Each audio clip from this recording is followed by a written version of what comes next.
بہادر شاہ ظفر کا ہاتھی۔ کہانی پرانی ہونے کے ساتھ ساتھ سچی بھی ہے۔ یہ بات مغلوں کے دور کی ہے۔ آخری مغل بادشاہ بہادر شاہ ظفر کا ایک ہاتھی تھا۔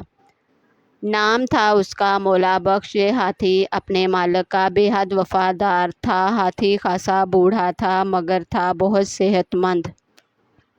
بہادر شاہ ظفر سے پہلے بھی کئی بادشاہوں کو سواری کروا چکا تھا۔ فطرتاً شریر اور شوخ تھا۔ ہر وقت مست رہتا تھا۔ اپنے محاوت کے علاوہ کسی کو پاس نہ آنے دیتا تھا۔ یہ ہاتھی کھیلنے کا بڑا شوقین تھا۔ قلعے کے قریب بچے اس کے گرد اکٹھے ہو جاتے۔ مولا بخش ان کے ساتھ ساتھ کھیلتا رہتا۔ پہلے بچے اسے کہتے ایک ٹانگ اٹھاؤ، وہ اٹھا لیتا۔ بچے کہتے ایک گھڑی یعنی 1 منٹ پوری ہونے سے پہلے نہ رکھنا، وہ 1 گھڑی یعنی 1 منٹ تک ایسے ہی رہتا۔ پھر بچے کہتے گھڑی پوری ہوئی تو وہ ٹانگ نیچے رکھ دیتا۔ پھر وہ مخصوص آواز نکالتا جس کا مطلب ہوتا کہ بچوں اب تمہاری باری آئی۔ چنانچہ بچے اپنی ٹانگ اٹھا لیتے۔ گھڑی پوری ہونے سے پہلے کوئی بچہ ٹانگ نیچے کرنے لگتا تو ہاتھی زور زور سے سر ہلاتا، یعنی ابھی گھڑی پوری نہیں ہوئی۔ بچوں کے ساتھ بہت خوش رہتا۔ انہیں سونڈ سے گنے اٹھا اٹھا کر دیتا۔ جس دن بچے نہ آتے اس دن شور مچاتا۔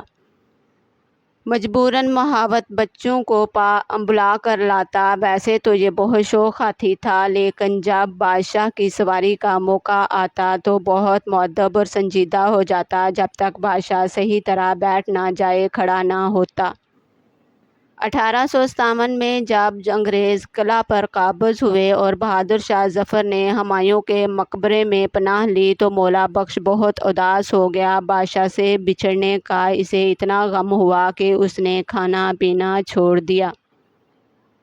قلعے کے نئے انگریز انچارج سانڈرس کو یہ خبر ملی تو اس نے لڈو اور کچوریوں سے بھرے ٹوکرے منگوائے اور ہاتھی کے سامنے رکھے۔ ہاتھی نے اپنے سونڈ سے وہ تمام ٹوکرے اٹھا کر پھینک دیے۔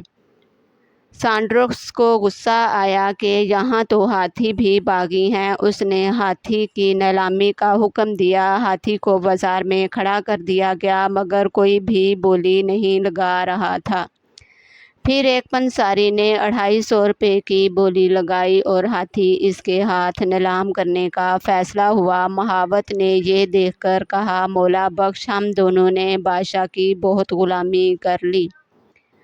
اب تو تجھے ہلدی بیچنے والے کے دروازے پر جانا پڑے گا۔ یہ سننا تھا کہ ہاتھی دھڑام سے زمین پر گرا اور مر گیا۔